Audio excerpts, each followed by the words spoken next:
Oh, We're back, baby. We are back. We Oh, are back. Oh, hello, Mr. Gorgeous hello. Jason. How are you? I'm good. How are you, mate? Oh, it's the new year, new us. Look at us. Look at I'm us. absolutely beaming. Oh, I'm beaming. I mean, what a like. I just love it. Like we have set ourselves up beautifully, right? New year, not even restarting a podcast, No. carrying on a podcast, and we have got an absolute belter to begin Oh with. my god! And do you know what? It's really weird because it's been so. We've been, dear listener. Thank you for being patient with us. We've been away for a few weeks. We've been loving life, just chilling, getting used to the new year, and also just doing a bit of research. Really, we've been doing our little Marvel research, here and there.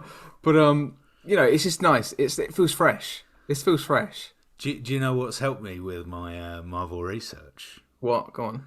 So during the old Christmas, and I have to be honest, Matt does know this. I don't like all this pretending stuff. So Matt is aware. He is I am aware I fully got this aware, gift, but this is the first time we've seen it live, so to speak. But over Christmas, I got rewarded the 500 so cool. cinematic universe facts. And honestly, when I first opened it, you never know what these things are going to be like. But when I started going through it, it separates each film up all the way Amazing. from Iron Man. It carries on to the Falcon and the Winter Soldier, so that deals with some TV series as well. Fair enough. It's pretty up to date.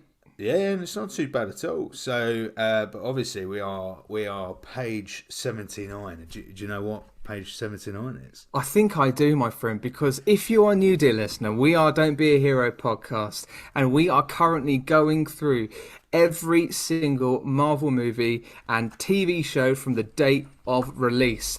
And we've been doing this since May, I can't remember now, May of 2022, and we are now at Infinity War.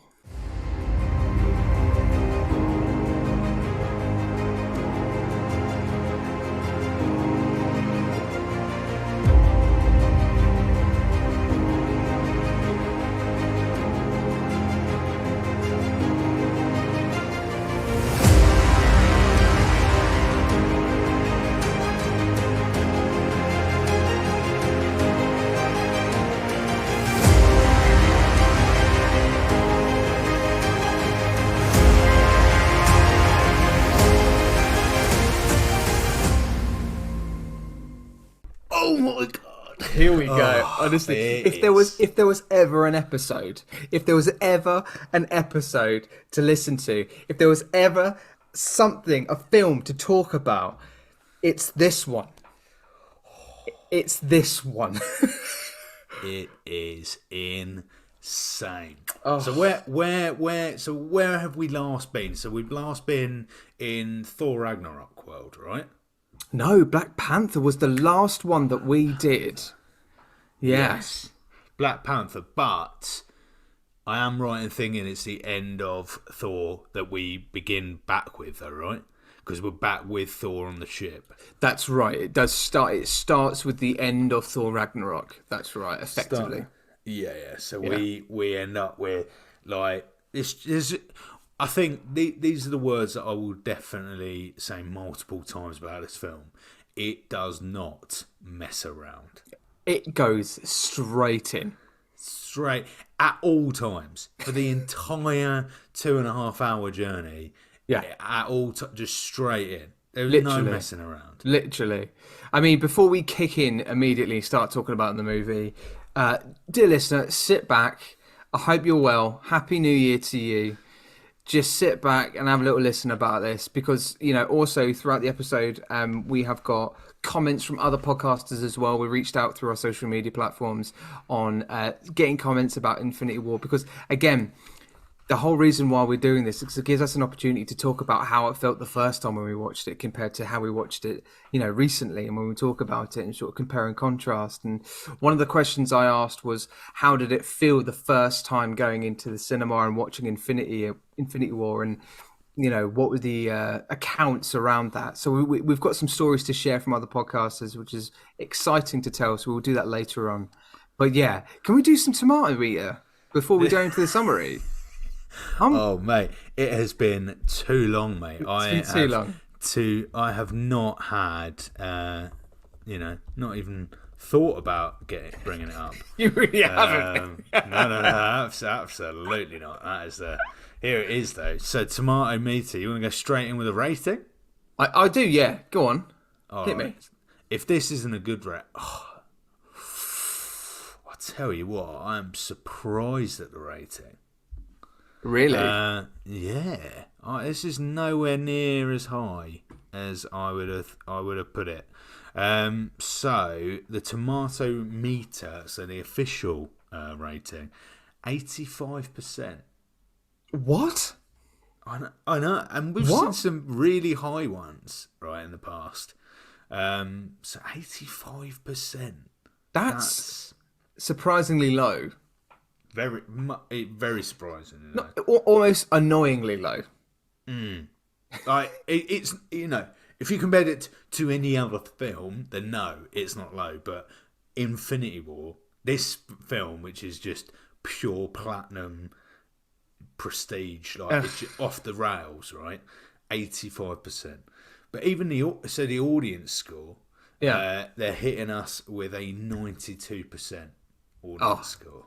Oh, that sounds a bit better. That sounds a lot better. That's a bit healthier. Yeah. But yeah, I am shocked at the 85%. I mean, it's a bit offensive. It's a bit offensive, but it's fine. That is what it is. What it is. I mean, Captain America, for instance, Civil War got 90%. Got 5% more than this. How can that get 5% more than Infinity War? Guardians of the Galaxy, 92%. I mean, it does deserve that. Guardians of the Galaxy is a quality film. It is. But this is like, come on, mate. This so, is just... with that in mind, we need to go into this movie. There's so much to talk about in Infinity War. So we'll see how long this episode is. But my notes, mate, honestly, I was joking about a few episodes ago, just being like, I don't do notes anymore. I went straight in with the notes, and honestly, I got so many. Yeah, I regret starting the notes again, mate. I started at the beginning of the film. I realised quite soon that otherwise I'm just going to end up not actually watching the film. No. I wrote so many notes. Yeah. Heimdall dead. No, is literally one of the notes. Heimdall dead. No. Well, to be honest, it doesn't beat mine. Where I've literally just got Peter Tingle. That's it. Peter Tingle. Full stop. Before you get into Peter's Tingle or Peter Tingle or whatever it might be, do you want me? Let you hit me. Let me hit what?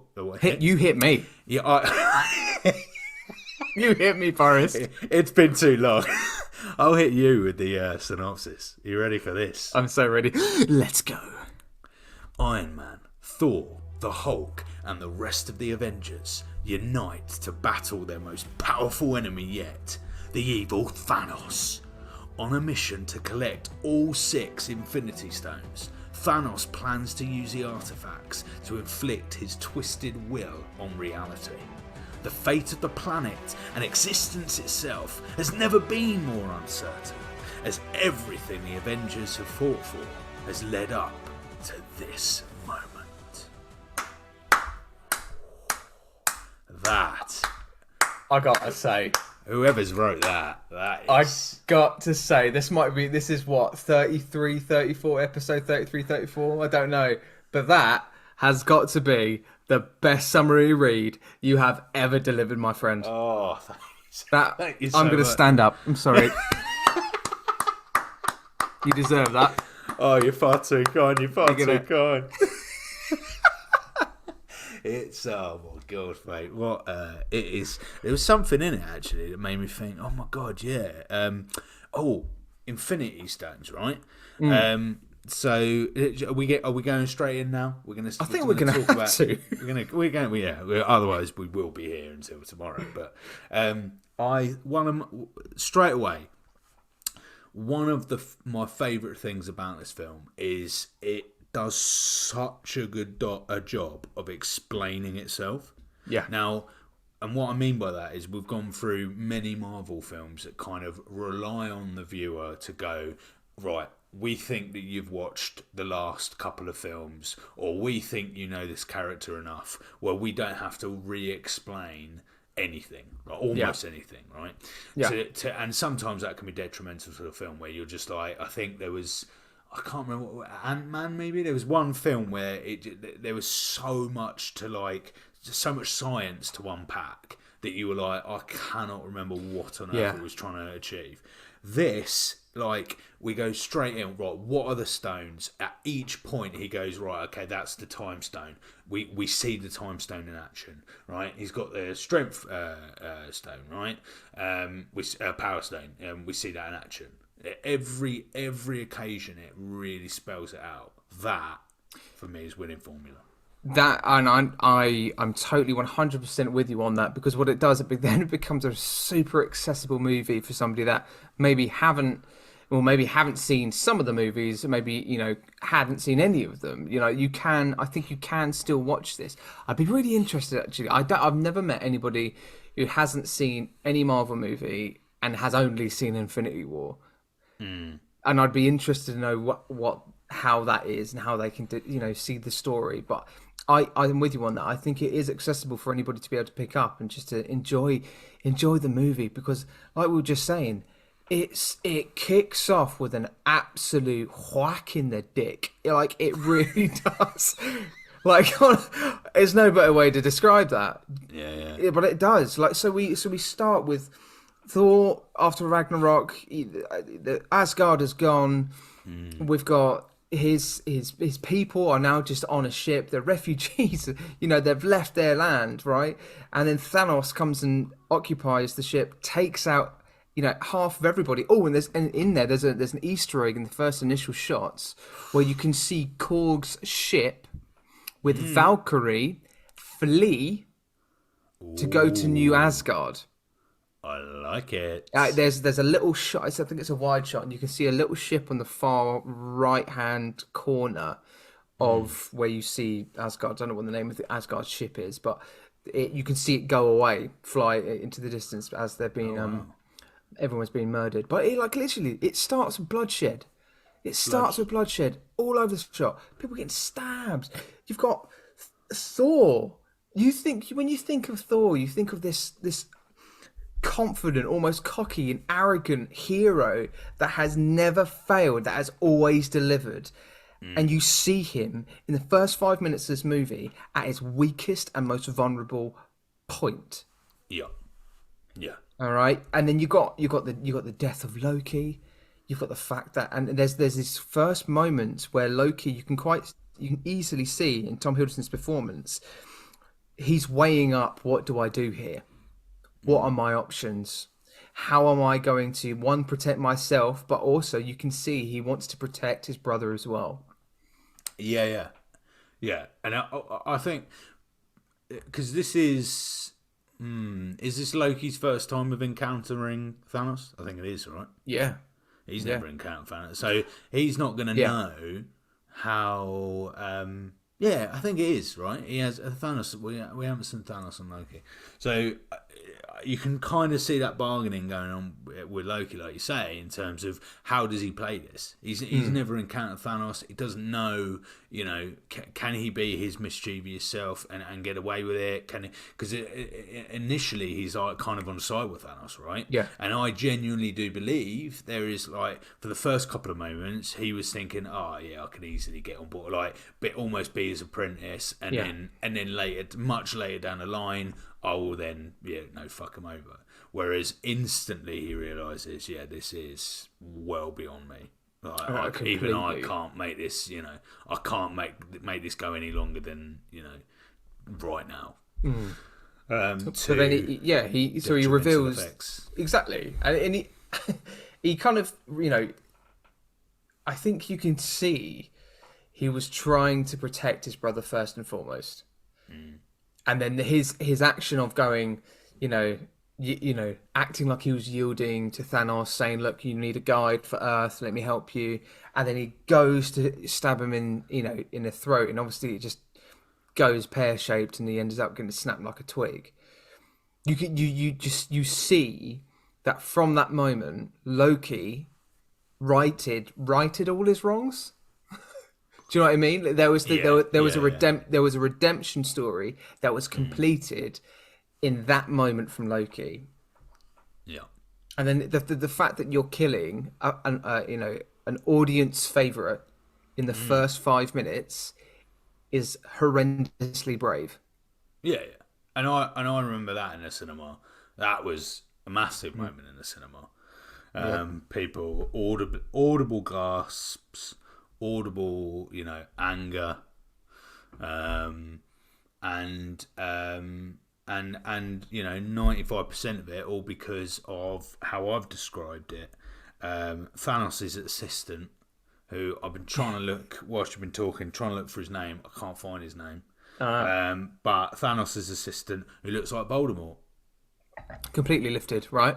That's absolutely exactly lifted. what I got. Like Voldemort just walking on a ship. That's what that's what that looked like to me. I don't, the Russo brothers just thought, fuck it, we've tried really hard with the rest of the film. So this guy who features for about 10 minutes will just. Well, Like Voldemort. speaking of him, and the other female character that there is that has kind of like half a blue face. Yes. Now that's acted by an actress again, name I can't find because I also just tried finding it. But that person is completely CGI'd, and it feels like it's a bit wasted. You can see when every time that character's in shot, it's.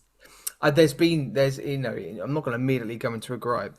I mean, mate, I'm not talking about gripes today. I don't know about you, but there are calls and I've seen tweets as I was watching the movie. I was looking at kind of tweets on the movie, and quite a few of them slate the CGI.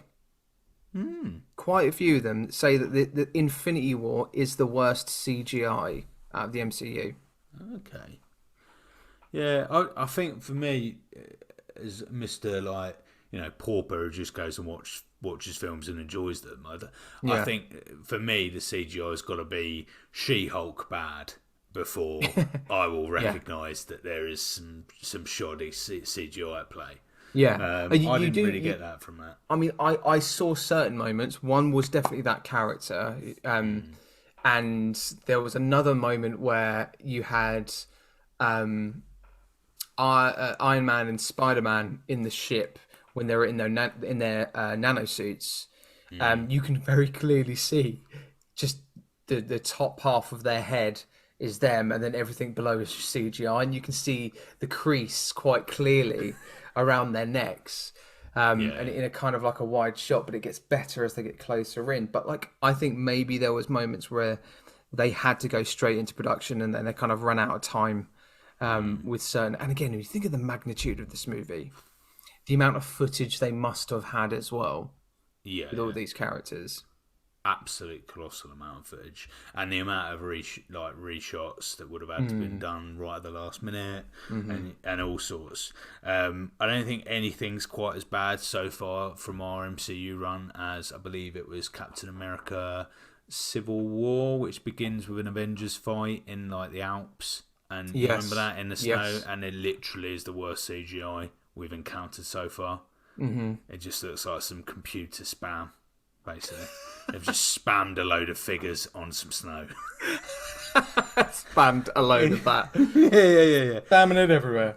But yeah, I'm going to go straight into the fact that one of my highlights, as we kind of deep dive into the film, is that similar in the way that the very first Avengers does it, the way that we meet characters is done seamlessly. So obviously almost no one's really together in this film. We meet everyone kind of separately all over the place, but the way that it's done feels incredibly organic. Even to the Bruce Banner falling through, the hole into Doctor Strange's lab, or whatever you want to call it, Hmm. mansion place. And then the way he meets Doctor Strange and Wong is brilliant. And you've got Peter Parker on the bus, and he just gets looped into it. I just think really, yet again, they've done a great job of It's linking these. really snappy, isn't it? Like introducing these characters, a lot of them happen within the space of 10 minutes. Like literally 10, 15 minutes. You got Peter Parker included. Iron Man is in there with Gwyneth. Um, My favourite. your favorite. We've got Hulk, obviously Hulk in there. Obviously Thor was introduced, and you've just got literally the Avengers are all in there, pretty much to a certain extent, within those first 15 minutes, and then it's just from that point onwards, it's all out action, plot point after moment after moment. Can I just go back a little bit because I'm really interested to see what your thoughts are on the introduction of Thanos into the movie. So he's just on the ship, right? He just Yeah, arrives on the ship yeah. straight away. There's no messing around. I really like it. I only thing I could say perhaps is that maybe it wasn't quite as big. Bearing in mind this is like the first, like we see him lots and lots up to this point, but this is going to be his film, right? Yeah. So I feel maybe, but I don't know. I think they were going quite clearly going in for a this is where we're at. And also because this is pre-credits, right? We've not had the Avengers of Infinity War flick up or anything at this point. This is just straight in. Straight in. So actually, I think for pre-credit scenes, you can get away with kind of like having a real. Oh, here you go. Yeah. We're going straight in. But yeah. What about you? How did you I, feel? I, it's funny because you was just saying that you didn't feel it was as big as it probably could have been. Whereas I feel like this was the perfect introduction to a super villain, like where you're effectively you've got this you've got this massive villain in one confined location where he has effectively killed off a bunch of innocent people, but also completely annihilated one of the strongest people, two of the strongest heroes in MCU. Hulk and Thor have been absolutely pacified by Thanos with complete ease, Yeah. and also one of the most loved characters has been killed off. And in that instance, you go, oh, he's the real deal. Oh, we can't mess with this guy. Oh, so the one thing that I'll come back at is I would say, do you not think that for Thanos, who up to this point we have only ever seen him interact with, I think at most like 3 or 4 characters ever at one time, right? Yeah. He's only ever in like really small scenes with Nebula or whoever it might be. So my only thing would be you've got all those dead bodies there, whereas actually what I would have really liked and it is the pre-credit scene to be, them on this ship, everything's hunky-dory, and then Thanos entering and everyone's reactions. But that stems from me loving the whole civilian thing. So for Yeah. me, having 300, Asgardian refugees going in this ship, like, and they just think life's normal, we're on our way, whatever, and then suddenly we just get, this like lightning flash or whatever, and then Thanos is stood there and he's like walking round with his like proper slow talking, and then we just see him walk, and then cuts, and then I don't know, we see something else, we go back, and then all the dead bodies, and then we go into that scene. Because for me, I feel that creates that fear, right, of this Yeah. character. Whereas we didn't. Although, we have, like you say, through Loki, through Thor, we get that. But actually, seeing it on a wider scale, I think would have put more fear into me watching it. But don't you think the fact that they killed Loki in that kind of confined space without a bunch of civilians seeing it, Don't you feel like that strikes fear into the heart of the audience more than creating more of a narrative worldwide fear of what Thanos is? Like we as an audience immediately go, "Oh, what? What have you just done?" You Oh, know? yeah. I think the only yes, but only because after Loki dies, Thanos says something like, "There's no turning back," or there's some like basically it alludes to the fact that we as viewers know that Loki's done this before, right? He's dead, he's Yes. died, Yeah. and Yeah. then Yeah. he's come back. So naturally, when you're watching it live, when I was watching this in the cinema, you're going, "Oh yeah, they're not really going to kill off Loki." But having that additional line by Thanos, like I say, really bad because I can't remember what it was, unless I've wrote Is it it down in no my more handy notes. resurrections? No more resurrections this Might time? well be, yeah. No resurrections this time, maybe. And I think it's that line that does it, because then I'm like, oh shit, okay, all right, now that this is it.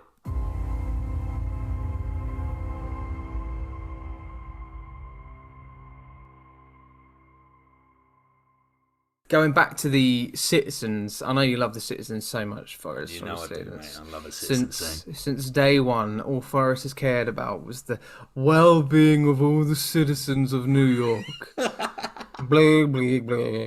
But there is one thing I did really enjoy was the shot of when you sort of saw like the flicker of Doctor Strange's hair, almost like the gravitational pull kind of like changing slightly, and then from that Yes. moment behind Tony Stark, we're behind Tony, and you've got this kind of like shaky cam in kind of like almost like a POV form where you're all down on the ground with the civilians, with everybody fleeing, and with Iron Man and Doctor Strange all just going along and just going like, what do we do? You know, what are the options here?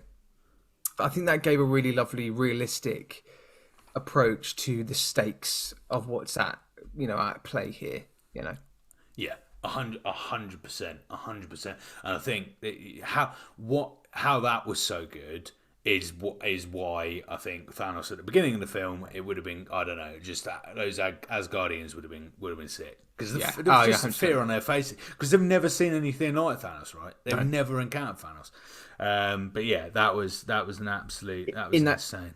in that scene, one of my favourite lines was Iron Man 2, uh, MCU version of Voldemort. He says, "It means get lost, Squidward." Yes. So good. Yes, and at this point, this is where Bruce can't turn into Hulk, right? He's trying to Yes. Hulk. He Yeah. can't turn into Hulk, which, yeah, it kind of it irritates you. I think, like, it Yeah. irritates me that he's not hulking. Right? There's no Yeah. Hulk in this, and it's mad that this is like, and probably is the only Avengers film we don't have Hulk. It is. Yeah, and Because by that the I time we get to think. Endgame, we do. But Yeah, but I think this is where it kind of goes wrong for Hulk. Personally, I think it's a shame. I know why they did this because it's important for us to understand that yeah, if we had Wanda, knowing how strong of a sorcerer she is, all right, how strong her powers are. If she knew how strong her powers are compared to like multiverse madness now, there would be no real threat. If yeah, Hulk was Hulk in this moment in this film, yeah. there wouldn't be any real threat, would there? No, You no, know, no, no. so they had to find a way to eliminate that, or even introduce. And this is the whole reason why Captain Marvel isn't around in this movie, because again, Yeah, yeah, we will find out in Endgame. But like, if Captain Marvel was in this movie and already introduced into the MCU by this point, we wouldn't be having any of the problems that we have in the movie. Do you, with Hulk in mind, do you think and this is obviously like you're having to kind of what's the word? In reality, this might be the case. For me, in reality, Iron Man, Tony Stark by now would have absolutely got some kind of like potion that can instantaneously make Hulk Hulk. right? They know what's inside of him that's causing it in the first place. Yeah. Tony Stark, as a scientist, he's come up with an unbelievable use of technology. The guy would have definitely come up with something that would, because at this point, Bruce has already had loads of moments where Hulk hasn't kind of hulked at the time, and he's had, and we know their relationship. Tony Stark and Bruce would have absolutely made some kind of thing that would make him, if he can make Spider-Man a suit that gets him into orbit, I'm fairly sure he can make Hulk a little syringe that can like instantaneously make him Hulk out. Speaking of Iron Man, what do you think of his nano suit? I like it. I like his nano suit. I think it's cool. I'm gonna hit you with a gripe. Ooh. I'm gonna hit you with a gripe, and this is might be controversial.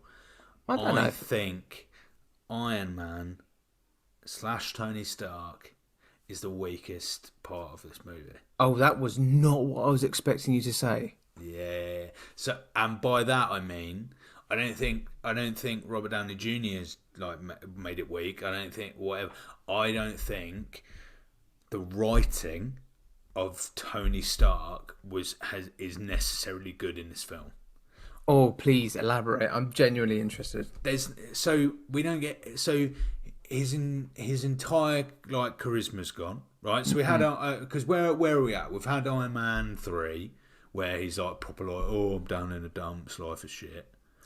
Then where have we seen Iron Man since? I'm trying to think where we are in terms of the time. Civil War. Last time we saw.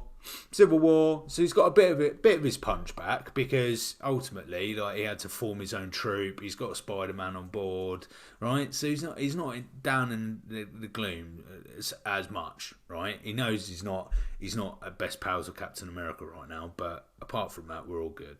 Yeah. And I just feel like this movie is like, because it can't concentrate on everyone, so it's kind of in the same vein. I've got a similar issue when it comes to Black Widow. Yeah, I think actually she gets quite ignored and sidelined in this film. But for Tony Stark, he's in it so much, but there's no real Tony Starkisms. Like his dialogue isn't particularly like it all becomes ultra serious for him. But for other characters, it isn't. Like, the Guardians are still very much the Guardians, even within this mayhem. Yet Tony Stark isn't himself at all. He's just, for me, he just feels like Iron Man. There's no Tony Stark about it. I think to defend the Iron Man story in this, what I see in his performance is Iron Man going, "Oh, they're back. This is New York 2.0, but it's going to be even worse." And he's had 6 years to deal with the PTSD from New York. He's had 6 years to deal with Thanos, and he's had Thanos in his head, obviously not knowing who Thanos is. And now all of a sudden he's been met with this really real moment after, getting engaged, talking about having kids with Pepper Potts, and they're just going to be blindsided by, oh, he's coming. This is it. This is the moment. And he doesn't have a real plan. He doesn't really know what to do and what the play is. Hence why he goes to Doctor Strange. What are we going to do? Or he tries to come up with an idea, but Quill comes in and goes, no, we're going to do this instead. He is desperate to get this tighten out of his head and get this issue gone so we can move on with this life, because he was almost at a point where he was done with being Iron Man. But he's met with this real problem where he doesn't really know what to do, and that's probably where it probably falls a little bit, because we don't get the Iron Man we know and love. We don't. No. We get this more vulnerable, reactive Tony Stark. You've convinced me. You've seduced me there. Oh, thank you, my friend. You have just made some incredible real footage as well on the spot. Take that, chop that, dear listener. You've charmed me. Yeah, fantastic. I'll have a little bit of my port then, my friend. All right, you carry on. Yes, no, I concur with that. I can agree with that. That makes sense to me. If you were Kevin Feige, who was saying that to my face, I'd be like, yes, Kevin, yes, K Kev, Dog, K-Dog, I agree. my mate, my mate. My man. I am gonna go. I'm gonna ask you a question, Matt. Oh, okay. What is your favourite Infinity Stone moment in this film? Which taking of the stone do you like the most? What I love is the use of the reality stone in. Do you know? It's the bit where the Yes. Guardians go to face Thanos in nowhere, where the Oh my Collector god. is there. Because I remember vividly watching that for the first time and going, "Oh my god, Gamora's got him. This is Yeah. okay. How else are we going to be telling this story next? Like, what's going to come next?" And I genuinely bought into it. I genuinely bought into the fact that she got in. The Collector was like, "Well done, magnificent!" Like behind the screen, magnificent. It was brilliant, and I was like, "Oh my god!" And then obviously it kind of tears away, and you're like, "Oh bollocks!" And he does it a few times, but like the use of the Reality Stone not only fooled me, but obviously fools the story and leads things perfectly through. Yeah, the Reality Stone, mate. Mate, my reaction was because it was honestly, that's exactly the thoughts that were in my brain, and then you Yeah. just heard them. Ah. Because I'm in agreement. Reality Stone by far, that scene was remarkable. Do you know what that is? That is a really good question for our dear listener, isn't it? That is a good question for yes, dear listener. Please tell us which Infinity Stone taking moment is your favourite of the moments. I can imagine Reality Stone is probably a lot of people's. To be fair, Soul Stone. I want to mention it. I want to mention the Gamora, the tragedy of Gamora, Yeah. which this year is a big year because we're getting Guardians 3, where supposedly Gamora is back. Is it the real Gamora? Almost 99.5% no. He's a But scroll. Who knows? Oh my god. Is it fake Gamora? Is it Yeah. Flamorga? But I'm Flamora. I'm Flamora. I don't know who Gamora is, but I'm Flamora. I'm Flamora, her Spanish cousin. Hello. Yeah, no, I think that the Soul Stone moment irritated me because so Thanos, so Gamora's having her whole spiel at Thanos, right, about what are you trying to achieve, basically, is what are you going to get from this, right? Yep. And then she attacks Thanos, doesn't she? She puts like a thing in him, and then he like grabs her, and then takes her and then throws her off, right? There is so much time where she could have at least tried to push him.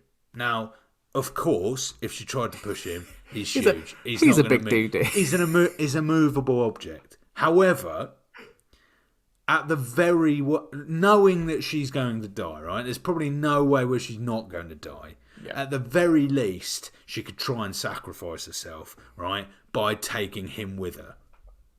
Yeah. For instance, he holds her hand to chuck her off. I absolutely think she could have just kept her hand on him and then, I feel like there was no real, apart from her going, don't take me, don't kill me, don't kill me. I don't know, it just didn't seem enough emphasis on her trying to be like, well, actually, maybe I can take us both out of this.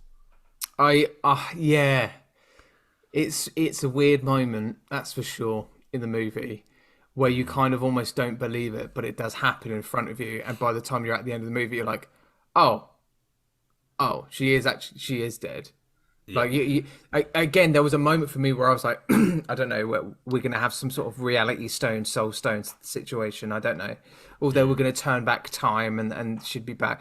But I didn't believe it at the time, and I remember when I first watched it, I very much didn't believe her death at the time. Would you like to know a little Easter egg in there? It's not an Easter egg; it's just a thing. In Red Skull, Hit me up. Oh yeah, Red Skull. not played by Hugo Weaving. what feels like the most bizarre cameo, but isn't that bizarre, but feels Yeah. bizarre when you're watching it. Yeah. So Hugo Weaving only played Red Skull in Captain America, and he didn't come back for this role, and it was actually played by the Walking Dead star Ross Marquand, who Aaron. He is plays Aaron. Aaron. Yeah, Yes. who's Aaron in Walking Dead. He's a voice actor, and he nails the voice, and I think he nails the part as well. You wouldn't know, that's for sure. Oh, that's mental. Yeah, it's quite impressive. Wow. That yeah. Ooh. I didn't know that. I did not know that. So I think can we talk about the Guardians in the movie? Yes, my motherfucking can. Yes, we can. So I think obviously the Guardians kind of get introduced very early on in this movie. Thor joins the Guardians. There's this really lovely power play between Thor and Quill. I get kind of Andy Parks and Rec vibes in Quill when he tries to put on it Thor's voice. Yeah. Like, oh, you cannot take my ship, sir. Like he just throws in certain Parks and Rec vibes, which I very much appreciate. Do you get that as well? Yeah, 100%. And I thought that was an absolute genius. And for me, that moment was made all the better by the awesome acting going on behind him. Watching Rocket and Drax react to him doing the voice, and it's just and they didn't like. I think Rocket says something eventually, but like they just looking at him for ages. It's like what the fuck, and they're looking at each other. It's so good. You get moody teenager Groot as well. Oh yeah, that has a gaming addiction. Bad language as well. Bad language on Groot. Oh, it's so good. Swearing about. So when we first see the Guardians, it just says the word space, right? And then you get this awesome bit of music come in. I can't remember what specifically, but it just fucking amazing. Literally, the last time I saw this film was ages ago. Mm-hmm. So the fact that I just saw the word space and I heard the music and I was like, you knew. This is the bit. I remember now. Here they are. And it's just amazing. Like the fact that, and they rely on the music, man. It's just like you're looking at Guardians of the Galaxy Holiday Special, which by the way, loads of references to that I forgot all about. Yes. And the Bucky's arm. It's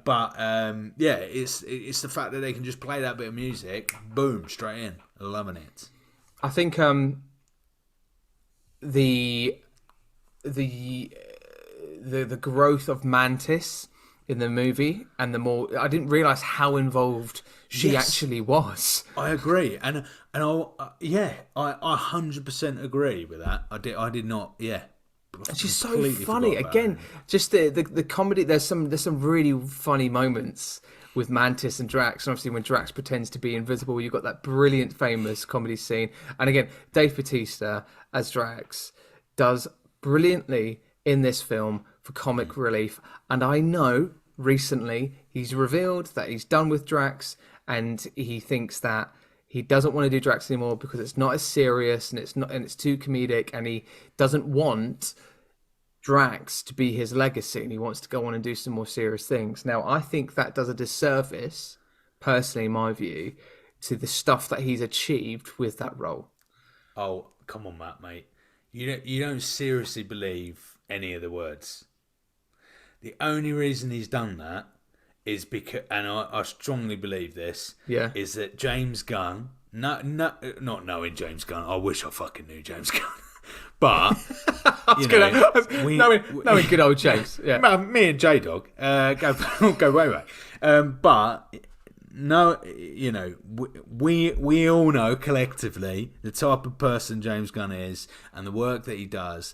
I would not be fucking surprised in any sense if he went, look, a person dies in Guardians 3. Mm-hmm. No one knows whether Guardians is carrying on after that, right? Yeah. Absolutely put something like that on social media, because then people will go, oh, is Drax the one that dies? That's a fair point. It keeps that conversation alive. I don't believe for one fucking second he genuinely believes any of that. I might be a complete idiot, but I don't for 1 second believe it. I think it's it's all a bit of a ruse in order for us to go, oh, is it actually Rocket that's dead? Because when they first went on about Guardians 3, almost everyone went straight to Rocket dying. That's true, yeah. And then suddenly we started to get, oh, hang on a minute, maybe it's Drax. Oh, maybe, and then we had a bit of Mantis going on, and they rejigged the trailer so it looked like Mantis could, oh no, not that it could be Mantis. Sorry, I predicted it was like, Mantis. Yeah, in the special when we talk about the special. Yeah. But, that's a fair point. So yeah, for me that's that. I feel that, but this is the thing. I think it's, I think going back to Drax and his performance, I think it kind of works brilliantly because he still has the overarching kind of like narrative that he wants to avenge his family. Thanos killed his family. He wants to avenge them. That's his story. But he still has these kind of really lovely quips in there, out because what is all in out effectively quite a serious and heavy movie for us as an audience to digest. We needed those moments. But like Mantis was a badass when it came to that fight with Thanos. She jumps on his head and she's just like holding on to him. That moment, I remember watching it for the first time, being like, I was literally on the edge of my seat. And the moment when Quill loses it and asks where's Gamora, I remember audibly telling him to shut the fuck up. Shut up! Don't talk. It's such a good moment. It's such a good moment. And I feel like he okay, they don't cheapen the moment, but almost cheapen it by when Quill does that, and then it means that Mantis falls off, and Thanos comes back, and then so after all of that, then Thanos is then the I want to say glove. What would you call it? I suppose the gauntlet. The gauntlet. That's the one. The gauntlet starts falling off at that point.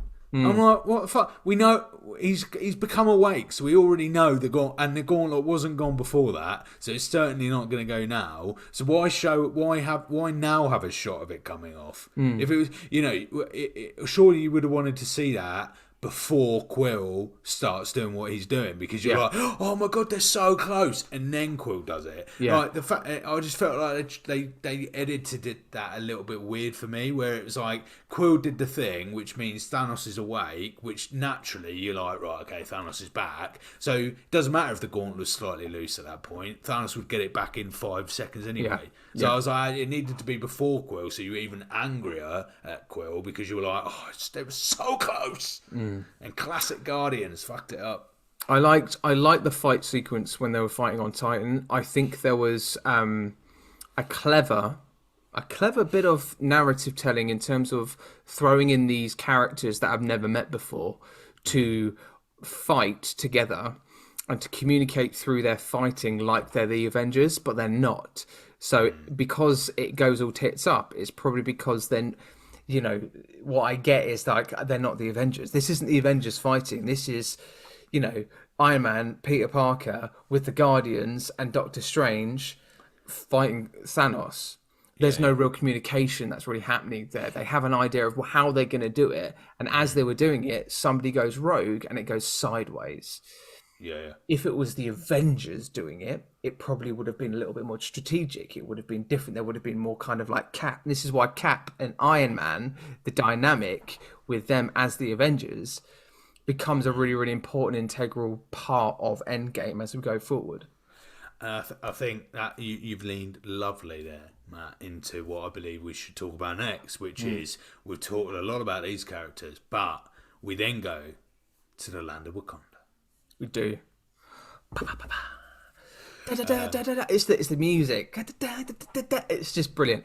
I got chills, and again I got chills, and I got sad, and like T'Challa is amazing in this, and it's the moment when they're in his kind of, I don't know, throne room, whatever, when they're coming, right, you guys, we've got to border up, we've got to get this on and get this man a shield, and you're like, fuck yeah, let's go. It's so good. It's such a good moment. And you know, when they're arriving onto the land of Wakanda, and you've got the shields that they use to like block them out, and then they're looking at them, and they start to go round them, so they've got to think about, oh, how can we do it, and then we see like, you know, Vision's trying to get the thing out of Vision, and it's just like I love that, and I love that, like, to give Black Panther and that world of Black Panther such an integral moment in this film. Yeah. It was amazing, because I think you said, didn't you, was it the last film? Was Black Panther? For him, I think. Well, it would be Endgame, wouldn't it? No. As in before Infinity War. That's the last film we've seen, right? Oh yeah, Black Panther was the last one. Yeah. I'm trying to get the list of bloody films here. It's in my magic book, Matt. Dear listener, he is literally just vigorously scrolling through like he's looking at the Daily Times. It's like, oh, I believe I saw something about Boris Johnson on page 67. Let me just scroll through my.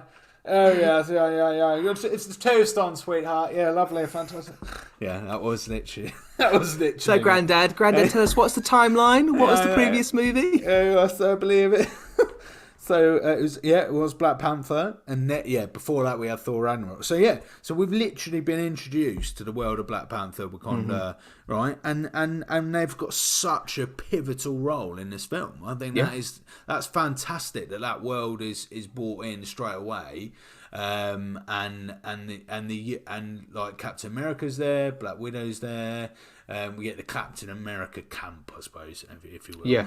But it's great. What I love is that you see not just Black Panther, but you see everybody that's been in Black Panther. You see M'Baku part of it as well. Yeah. And M'Baku gets some brilliant moments. Denaya is obviously really integral to it as well, you know. Oh, fantastic. She's just awesome anyway. She's so cool. So cool. But as well, what I really enjoyed is Shuri. You know, you've got Shuri who's trying to extract the stone out of Vision and trying to maintain parts of Vision to protect him. And obviously it goes all awry, doesn't really work. But when I was watching it, all I was thinking about was how vastly different her character is now.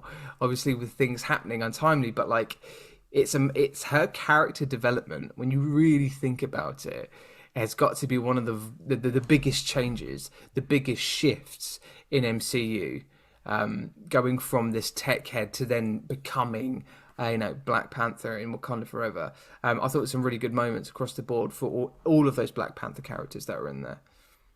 Yeah. Absolutely. Sorry, I'm not ignoring you, Matt. I'm fine. No, that's right, buddy. I'm just looking in my fact book because I knew there was a lovely relevant fact. Or a little factamono, yeah. So, according to Chadwick Boseman, fucking hell, what am I? According to Chadwick Boseman, production on this movie began just 2 weeks after the production on Black Panther ended. Oh, wow. This meant that all of the actors, actresses and extras from that movie appeared in this movie and had no problem retaining their cadences. So so they went they were able to be just straight in. So actually leans quite well to all of those characters appearing. So 2 weeks after, that's crazy. Can we talk about Captain America? We can talk about Captain America. Are we all good to move on to Cap? We are. Would you like a random Captain America fact from go on, Infinity man. War? Go on. So Chris Evans and Chris Hemsworth ad-libbed the dialogue between Captain America and Thor, in which they compared their facial hair. You'll like this. There you go. Compared their facial hair, reasoning that they had known each other long enough to have that kind of friendly banter. Do you know what? That works perfectly into my comments on Captain America.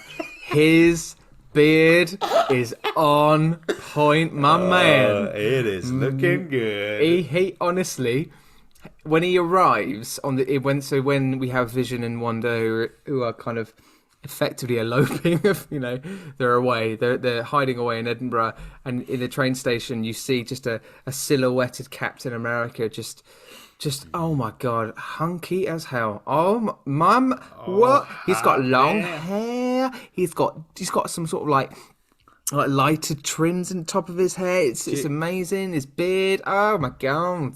Do you, do you not think it's Stop it. too much of a change? Do you not think No. that's actually just Chris Evans has gone, yeah, I've got some other filming to do and I've come here on a Thursday. Rachel and I've absolutely realised thought it was because he probably played a role yeah, prior to it and he didn't 100%. change his look. 100% that he had no time to because I'm not right in thinking that in Endgame he goes completely back to usual self, doesn't he? He does. Yeah, he goes back. So it genuinely does look like he must have been filming something else. Like, So he's going, Chris, you know you are in this movie, right? Oh. I'm like, yeah, we shoot next week. yeah, well, guys, if I just give me the shield and yeah, now you can't see it. That'd be fine. Just long shots. Give me the long shots. And to be fair, on the heart, I laugh. Most of his shots are long shots in this. They film. actually are. And to be fair, as we are joking, I think his look works because what I get is they got to remember that him Falcon, and Black Widow have been on the run effectively. Yes. You know, they have been hiding. Hence why I think the changes of appearance, not only with Cap, but also Black Widow. She dyes her hair blonde. Like, you know, Natasha's now got blonde hair, which I think is almost potentially a nod to Yelena, his sister. She has blonde hair, doesn't she, as well? I don't know. Maybe. But I think you've got a reason for their appearance changes in there. And I think it works. And also you've got this kind of like darkened, kind of almost tired suit that he wears. I love as well, in this movie, he doesn't have his Captain America shield. Yeah. You just get him punching, hitting, running. And like that shot where you've got Black Panther and Captain America just absolutely pegging it to when they open up the gate. It's just top class, mate. Top class moments. The only moment that slightly took it out for me was so this is right towards the end. I think it might even be the last scene, right? So Thanos has done his click, he's disappeared, and you got Captain America, and he's crouched down next to Vision, and then behind him, who have you got? Falcon, maybe. I think so. Yeah. Yeah, maybe. And he's literally crouched down, and and someone goes like, "Oh, what's happening? Like, oh my god, what's going on?" And you just see like I don't know why they chose this shot, but Chris Evans is trying to do his most intense bit of acting you've ever seen, and he's just looking for ages, and he just goes, "Oh God." And then I'm like, what the fuck was that? Honestly, you gotta go back and watch it. It is Chris really thought this is the end of this is the end of the movie. This is an Infinity War. It's gonna be like seen by millions and millions of people. I know that my last film that I've done where I had to create a beard and trim my hair, it's coming to an end. This is coming to an end, so I'm just going to look into the air. And just go, oh God! No, it doesn't. Even if it's the worst bit of acting in the movie, he takes the hunk cake any day in this movie. It was amazing. It was. Do you know what? Speaking of which is amazing, is that whole fight scene in Edinburgh. There is not one civilian. Nope. It's quiet in Scotland, apparently. Oh, Scotland is fucking dead. They're in the cobbled streets of Edinburgh. All those pubs are clearly shut. Yeah. You've got like fucking Glenn inside there having a fucking, having a hobgoblin. He's having a hobgoblin. Yeah. He's in there going, oh, wee man. Hey, wait. He's not there, is he? You fucking prick. He's gone. Yeah, what the fuck, man? And for that reason, they filmed on Christmas Day in Scotland. I'd never thought about that. How dead quiet it's absolutely dead. Yeah. It's like they've gone through lockdown. Well, there's no one. There's no one. There is a pandemic on in Scotland, and only in Scotland. It's because there's no way on earth that scene was genuinely filmed in Scotland. It That's definitely why. wasn't. No, and yeah. So they were like, right, well, we've got no natives to put in the as extras, so we'll just pretend it's dead. Speaking, I know you mentioned about Iron Man not being written very well Yeah. in the movie. I have the same feelings with Wanda in this movie. I feel like, I don't know. The Wanda we know now is a very different Wanda to what we had in Infinity War. But I just get the relationship between Vision and Wanda is right, and the romance is there, and they just want to be together, and they want to keep that because that's the only thing they have, and it is the only thing that Wanda has. However, I don't think that's explicitly written very well in this movie. It isn't. It's kind of I feel like you might need to know what happened in Ultron before, going into this movie with Wanda. There's no kind of real, I need you because I don't have anybody else. I think there needed to be more script around the fact that she loses him. She doesn't have anyone or anything, But yeah, I can agree with that. I think there will definitely be footage out there that was filmed. I'm sure of Wanda and Vision, and there would have been far more scenes. And I think actually, if you're Russo brothers, if you're Kevin K-Dog, and you're looking at it and you're going, right, we know coming up we've got WandaVision, right? WandaVision it wasn't that far after this either.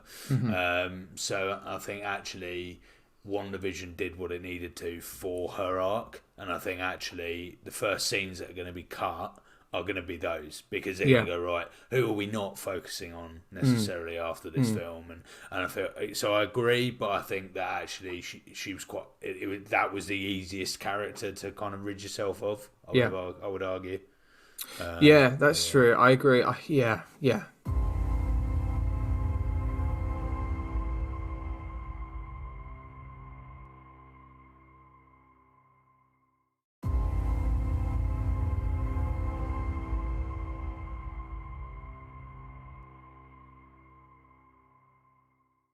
Moving on, can we talk about the antagonist, or maybe you could even call him the protagonist, Thanos? Wow, protagonist is that's This is the thing, right? There is this kind of theory here around Thanos, and I'm genuinely quite intrigued by it. Now, obviously, when we watched this movie for the first time back in, what was it, 2018 when it came out? Yeah. Was it? Yeah. So we thought Thanos is the big bad. He's committing mass genocide. What a horrendous person. It is a horrendous thing to do. Let's not defeat that. That is a horrendous thing to do, obviously. So the supervillain is in there, is in Thanos. However, things come to light from the point after Endgame, and we are introduced to a wonderful, glorious, magnificent film called The Eternals.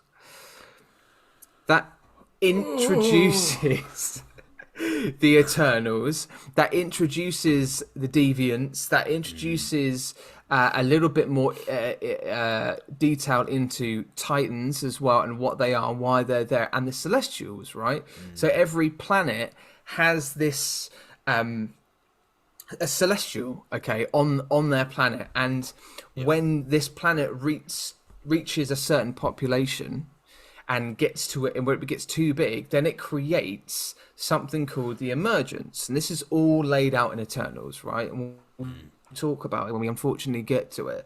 Well, actually, to be honest, we probably won't, because it might be the shortest episode we ever do. Oh, yeah. This was shit. No bag of crisps. We'll See you next week. Yeah. Yeah.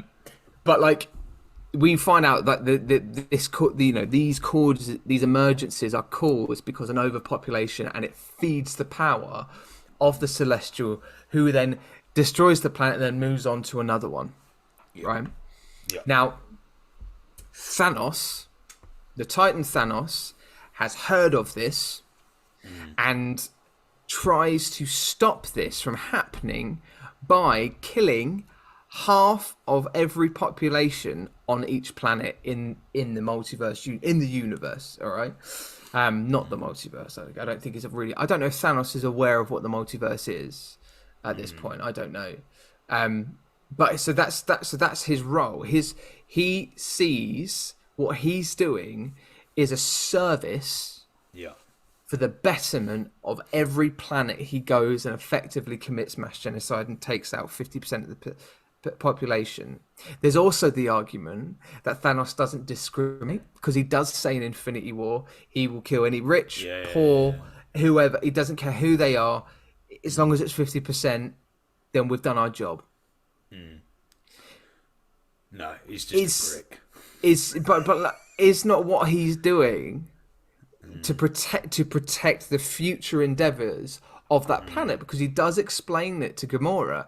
He goes, your home planet now is abundant in food produce, is abundant in resources, because there's the right amount of people on there who can take that, who can have those resources. Your planet at that point, before I came along, was on the brink of collapse. He makes these points. What are your thoughts? Well, my thought would be that he if Thanos was here with us today, he'd listen to your points and he'd go, "You're one of the gullible pricks that I'll be putting a knife into the back of," and smiling and laughing and joking away.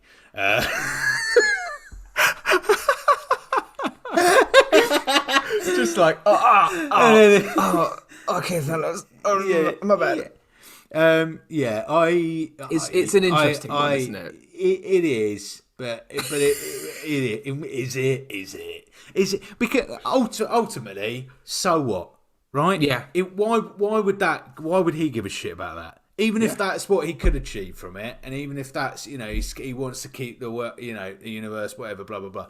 What? So what? So what's the ultimate? What does he get from that? Like he gets his kind of moment to be like, oh, I did that, I achieved that. Well, unless he's going to be present, right? Because we see his vision is just sitting on his, wherever he is, he just sits in bliss, doesn't he? Right, and watch the sun come up, and that's it. So he doesn't make a name for himself. So by doing that, he's not getting any. In 200 years' time, people are only going to remember the shit that happened. They're not going to be like, oh well, here we are. And no one will know if that actually worked. Do you know? No one, because no one would have seen the opposite pathway. No one would have actually seen if So I don't know. But he kind of what I get is that the story of Thanos kind of replicates this kind of holier than thou.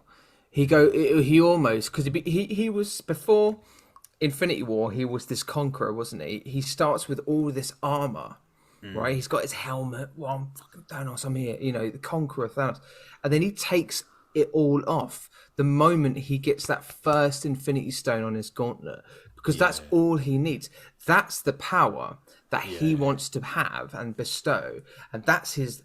And he almost feels like it's almost like a spiritual cause that he goes through, where he's like, I've got to do this because this is my cause. This is what I'm meant to do. And then once I've do it, with the cost of everything, because Gamora, when he goes to the plane, when he does this snap, he goes to the ancestral plane, and then baby Gamora goes, was it worth it? What did you lose? He said, I lost everything, something like that.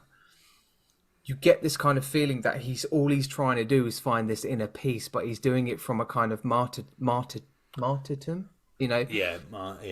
He's trying to go, oh God, yeah, I've got to do this. I've got to do this for everyone. Yeah. It's kind of quite subtle. I think it's played quite subtly, but you do get this tyrannical kind of like view of what Thanos is. I think it's good. It's good to have the kind of 3 dimension to his character. It adds that layer, doesn't it? Right. The problem is if you make a a villain, right, and he's been introduced as a villain, right, even if whatever your beliefs are, he introduces a villain. If you make a villain a good person or a protagonist, right? Yeah. Then the problem in this setting, so in the superhero Marvel universe, blah blah all that, then the problem is that you could apply that to any villain, right? Yeah. So Kang's there to save the multiverse. Like that could be his argument, is that, well, actually you guys have come in here and you've fucking it all. Loki's come and shifted all these timelines up, so you know, and Kang's actually trying to save the multiverse by, you know, in whatever way he is, but he's doing that's what he's trying to achieve, right? You look at Ultron I think the problem is, there has to be an element of it in order to create a three-dimensional character. No person, it can just be a villain because they're an arsehole, right? They're avenging something, right? But I think, and that has to be there, and for Thanos, I totally get that. The problem is, Eternals like gave it more reason as to why he did what he did, but I don't think it would be wise for any future Marvel film to genuinely go, "Oh, Thanos was actually a hero, was a martyr," because then I think it makes future villains problematic. Whereas that okay, everyone's just, because, you know, Ultimately, Ultron was a fucking, you know, he, for exactly the same thing. He's trying to save, you know, his own way of saving humanity, right? Yeah. Even whether you agree with him or you don't agree with him. But it's not up to other Marvel films to go, well, actually, you know, he was a fucking diamond geezer. But don't you? Just to be clear, so you agree that, though, with all of these layers, it makes his character far more interesting as a villain. Yeah, 100%. Yeah. Because the other thing as well, because you get this in Falcon Winter Soldier, don't you? You get the antagonists in that movie, in that TV series, are these people that have benefited from the snap, and almost claim that Thanos did the right thing, like Thanos was right. Yeah. And that's threaded through as well in Hawkeye, the TV series. And there clearly is, post Endgame, and maybe we need to see more of it when we go into the movies, of this kind of weird subculture that's maybe fueling more villains and more antagonists and more kind of disruptors that are on Thanos' side. And I this is what I love about this movie, because it obviously, Eternals didn't happen by this point, so none of that knowledge came through until Eternals was made. But when you rewatch it, you see these moments when it was. I was talking to Rachel, managed to watch the whole movie with me as well. She usually falls asleep, dear listener, but she didn't this time because it's so good. But as we were watching it, I said to her, I nudged her. We were watching the bit where Thanos takes out Gamora's planet.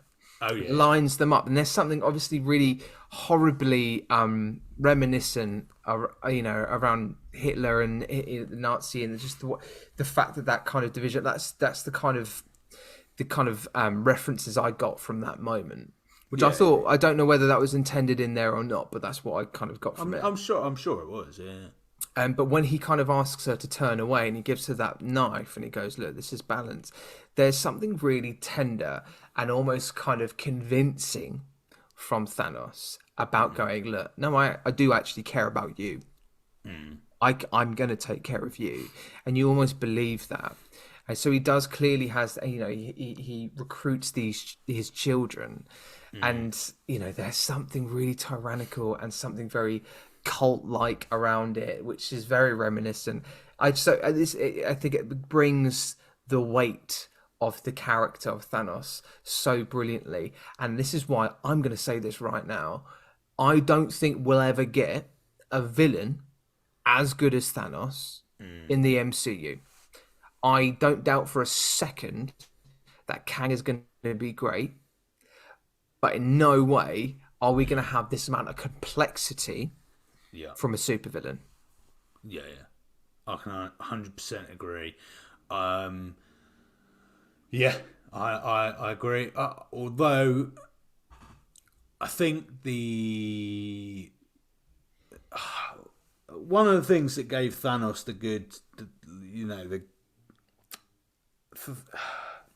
it started off in the right direction, didn't it? He was teased just enough in all of the earlier films, right? The way he was introduced into his first film, and we got end credits was brilliant, and I think it was such a concoction of all of the different things that made Thanos fantastic.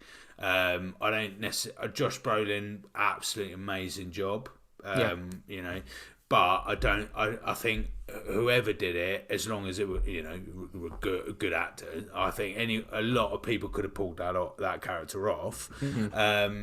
And I just think it was a multitude of many things. I think because actually I would go, well, hang on a minute, Obadiah and Ultron were up Ultron there. was great. And, Yeah, they just and both of them needed more time. Yeah, Obadiah should have had another film. Ultron should have had probably 2 more films. Yeah, and I think so. I think yeah. I don't know if I necessarily agree. I think we've had quite. Marvel MCU has been particularly good at villains, and I mean you've only got to look at Namor, for instance, the introduction of Namor in the most recent Black Panther, and where they're going to go with like Namor's definitely going to be coming back, and he'll be a reoccurring, and with that they're going to.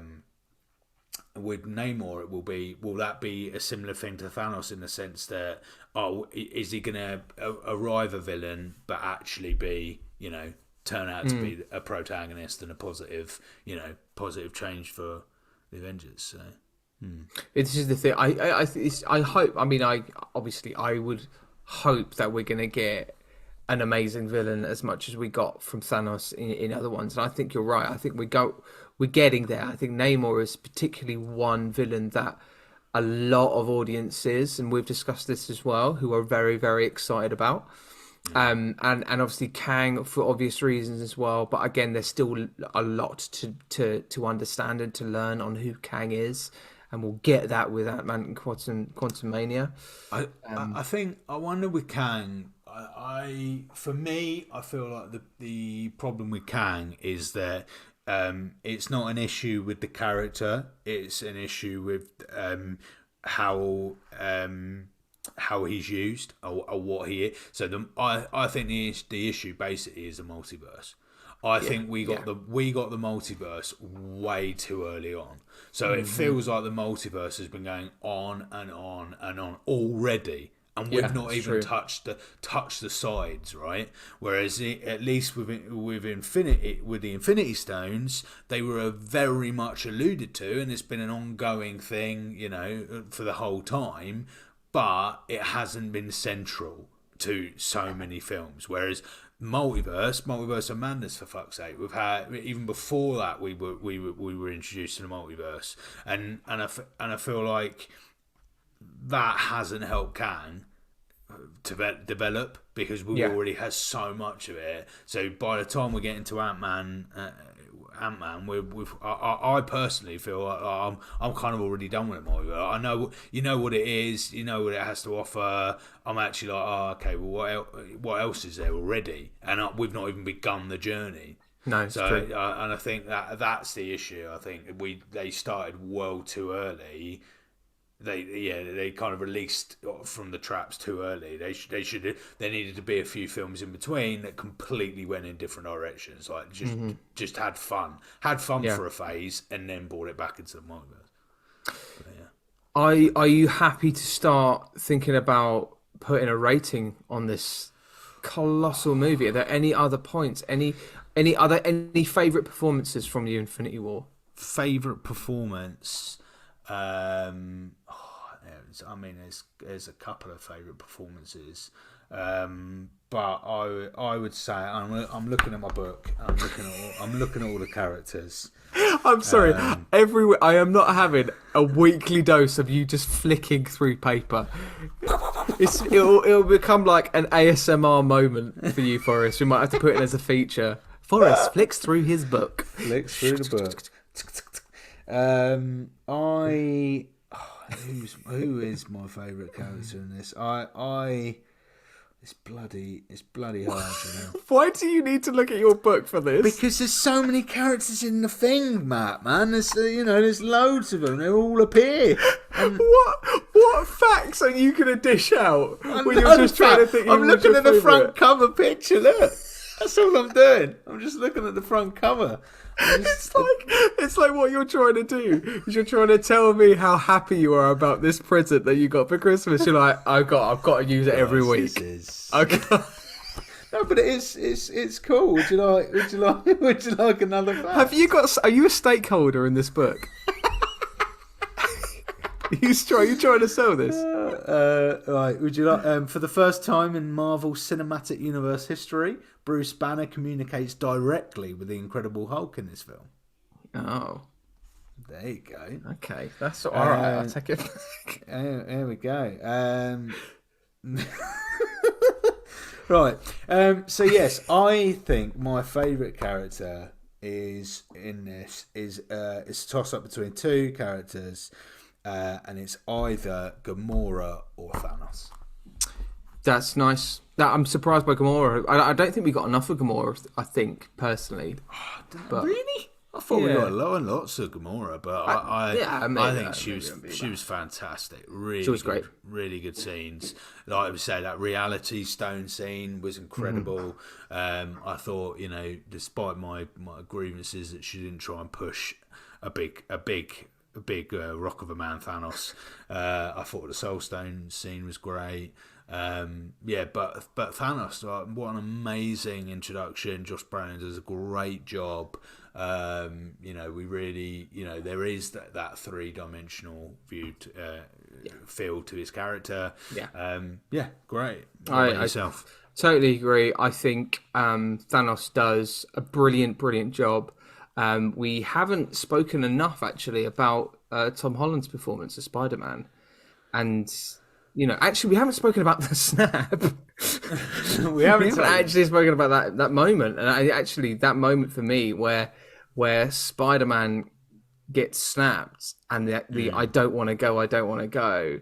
Mate, when I watched that first, it hit me in the heart big time. There's just, because again, I spoke about this when we watched Homecoming, when we reviewed Homecoming, that moment when he's under the rubble in Homecoming and he literally just screams out in pain for help. And you get it again in this moment when he gets snapped. He's just a kid. He's just a fucking kid, and he's a superhero, and he's scared.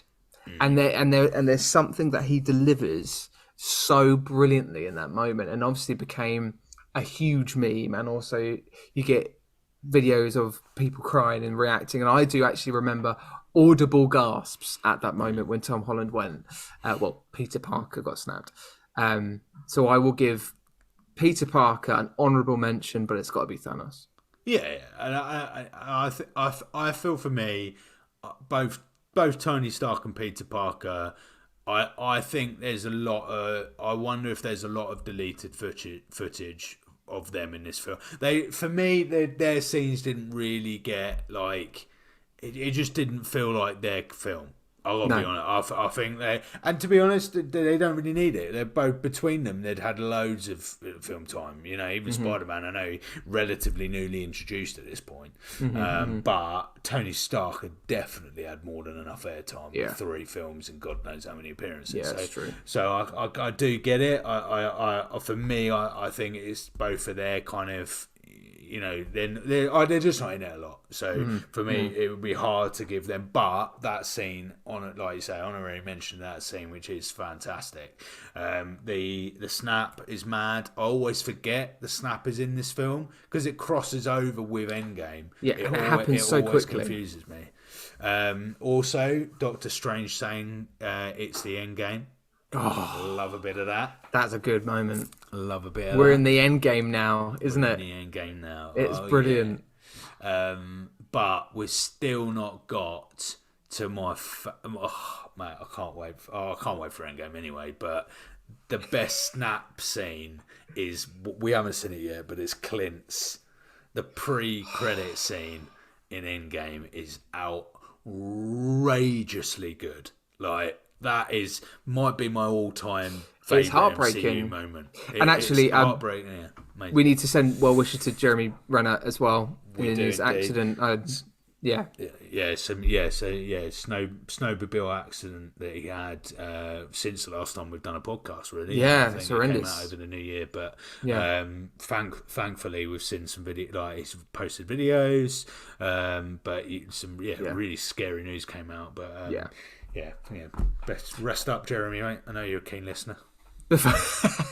Before we give our ratings on this movie, what we did also is on our socials, we put out the question to fellow podcasters on what was their first experience of watching Infinity War like, and what can they account from it. And we're going to throw in some quotes that they've just given us and some messages that they've given us, and we can share it back to you in the podcast as well. So first things first, thank you for everybody that's commented as well in terms of getting their thoughts in. But we will start with brilliant podcast with Not Three Bad. Okay, and this is a comment from Ryan, who is one of the three. He says, what sticks out in my mind from my first viewing of Infinity War is the emotional devastation of the crowd. Just silence as the movie ended. Nobody knew what to think, and it was just surreal. That is a brilliant comment there from Ryan. And actually, I can concur with that as well. I also got that feeling. There was just this stunned kind of like, did they really just do that? Did they really just kill off all of these people? Yeah.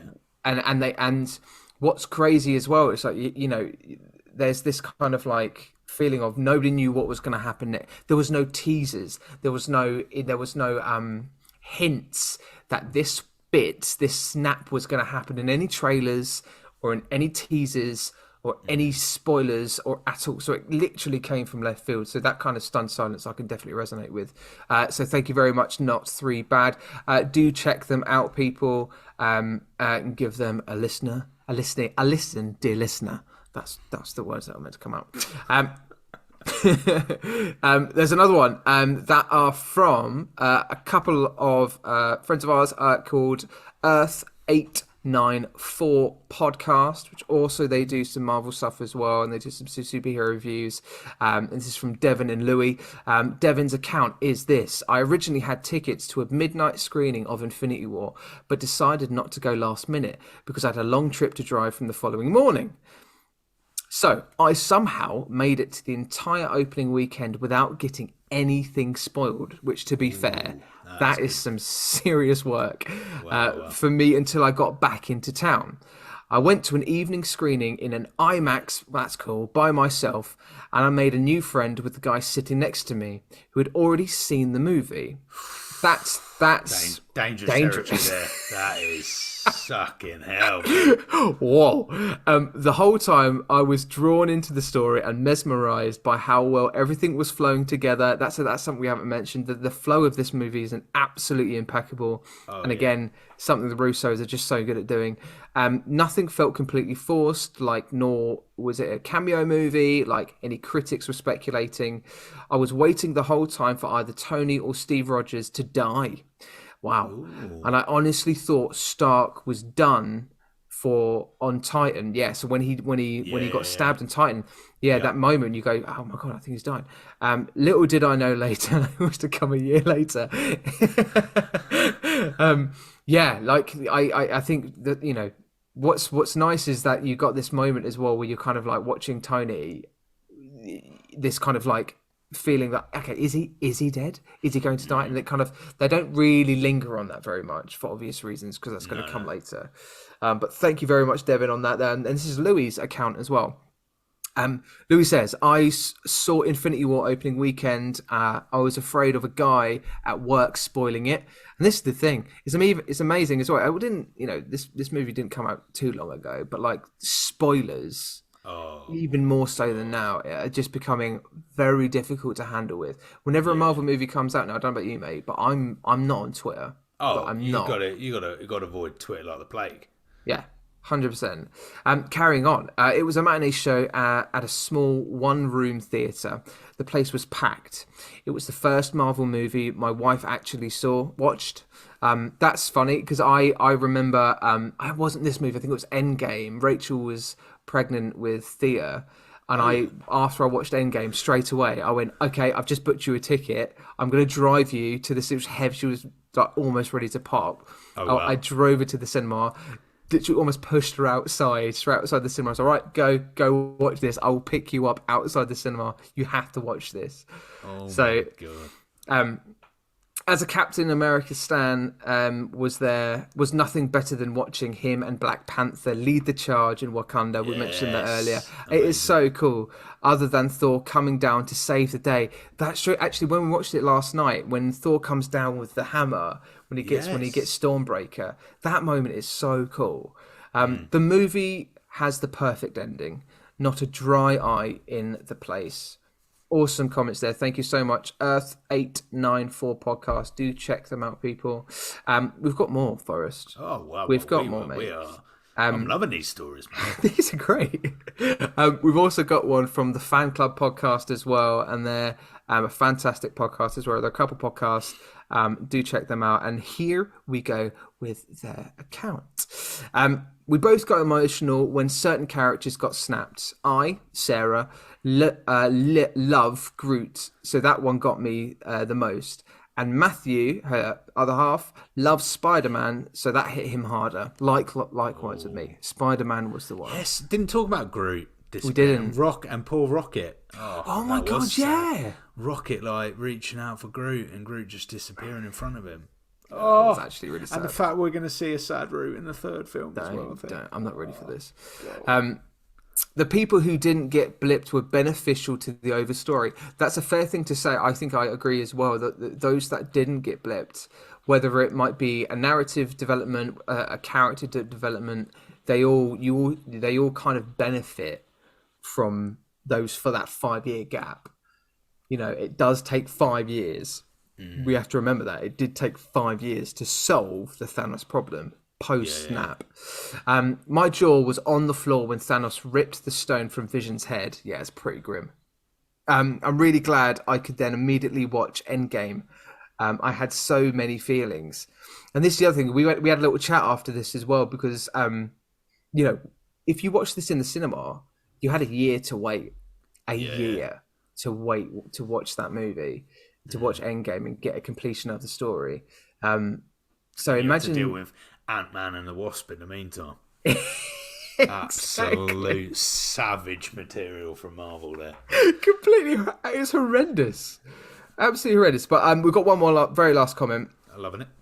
And this is from Eric Thorpe. This is a comment from one of our story posts, giving us a message. So giving you a shout out here, Eric Thorpe, as well. Where he says, Vision's double death scene, I think, is probably the best scene in the entire MCU. Ooh, interesting. That's quite. It is super dramatic, isn't it? That ending, it just packs a punch. Yeah. Yeah. But yeah, those are our little comments there. So thank you very much to you guys for taking part. Really appreciate it. I've got one last comment to make. Yeah, Matt, which I forgot about earlier. Mantis mentions Kevin Bacon. What? Really? I missed that. Because, oh my God, yes, because Quill said something in the film along the lines of, oh my God, they're talking about icons on Earth. Yeah. Why are they talking about that? Because Thanos is going to go to Earth. And then maybe they're talking about the Avengers. And then, that's it. Yeah, Thor is explaining the Avengers, and he says, they're like whatever on Earth, right? Not icons or whatever. And then Mantis says, like Kevin Bacon. And I was like, did you miss that? I completely missed that, mate. Oh, mate, it happens, yeah. When Thor arrives on the Guardian ship, that's when it happens. And I was literally like, oh my God, that's why. That's why she's so keen on Kevin in that holiday special. Yeah, so there you go. Oh, I love the holiday special. It's so good. Right. What are you giving Right. this, my friend? This is the moment. This is the moment. What rating are we giving this? I am giving this. Fuck it! I'm giving this a whole bag, mate. I can't not give it a whole bag. It's a whole bag for me too. You can't not. This is right. This actually ties in with a bit of real forest story from today. Right, I went to Tesco's for lunch. I got myself a meal deal. I had a look. I surveyed the crisps. I had a look at all of the different crisps that were available to buy, and in the corner of my eye, I spotted Skips. Now, Hello. it has been a long time since I've helped myself to a bag of Skips. Talk to me. And I'm interested. I bought that bag of Skips, and for me, this is what this film feels like. This film feels like you can return at any point. I can go back. I'm comfortable with it. I love it. It's 2.5 hours where I'm not clock watching. I'm not thinking about what's going on in life. I'm just enjoying the film for what it is. That's the bag of Skips. That is incredibly true because I think out of every film that we have currently reviewed, this is the one where I didn't even want to look down to write a note on my phone because I was desperate to not miss anything. Yeah. It is that good. It is, and there are arguments left, right, and centre about what is the best MCU movie. But if you think top three, I would say mostly everyone will have Infinity War in that top three. Yeah. Without a doubt. It is that good. And slightly less people will have the next film we're about to cover. Which, if this didn't whet your appetite for for a brilliant year of Don't Be a Hero podcast, then the next one's certainly going to wet your whistle, and that is Ant-Man and the Wasp. We're going to now. This is a film I have never seen in its full length, Matt. Well, this is a first then. So this is going to be a first for me, just because I think I saw half an hour of it. I gave up, and I thought because Infinity War had come out, and I was like, well, why would I want to watch? I wasn't interested in the first Ant-Man. So if this one's not connected to what I've just seen, I've got no interest. What they should have done is because obviously the post-credit scene of Infinity War was Nick Fury doing the distress signal to Captain Marvel. It should have been Captain Marvel. Yeah, absolutely. Ant-Man and the Wasp should not have been. Allude to it at the beginning of Endgame and explain that's where he's been, but absolutely only Captain Marvel should have been in the middle of these two films. Do you know what I think I'll do for us for next week? What's that, mate? I think I'll find myself a little bit of fan fiction, mate. Yes, please. A bit of waspy ant fiction, if you will. Where's my ant? Oh, there it is. That is some real footage. That's the second real footage that I extrapolate that and put it on Instagram. Wow, we'll do a bit of fan fiction next week. So if if any of you dear listeners out there are interested and haven't heard any fan fiction yet from Don't Be a Hero podcast, well, you've got to go back to Phase 2 to get that. So get your teeth into that, and then you'll realise how excited you're going to be. You'll understand how much of a big deal it is to return the fan fiction. All right, it's not safe for work, guys. All right, make sure next week the kids are asleep or not in the car. All right, just make sure you got headphones on. That's all I'm gonna say. All right. Oh wow, well, we're gonna get some waspy. We're gonna get some ant business in. All right. And don't worry, because I know you're all missing out, but I will be bringing back my 500 Marvel Cinematic Universe facts, as written by my main man, Lionel Richards. Fucking, you are going to get some shares out of this, aren't you? Well, we will. Honestly, just the feel of the book in my hands. It's like you're holding the sports almanac in Back to the Future. It's like... I'm just going to hit you with a random fact. Oh, There we go. okay. All right. This is how we're gonna end. All right. This is how we should end, right? Yeah. So, I just keep drinking my port. Go on, you go on. it took the makeup artists 5 hours daily to do makeup and apply 18 prosthetic tattoo pieces onto Dave Bautista. Chris Pratt revealed that during this process, Bautista stood the entire time with hands holding onto rails which had tennis balls on them with no complaints whatsoever. Thank you for watching, dear listener. All right. We'll try and lay low on the facts a little bit. We'll just stop at the dear listener bit. We'll just stop there because I'm just lingering. Ta-ra, mate. Bye bye. I'm a bit pissed. All right. Bye.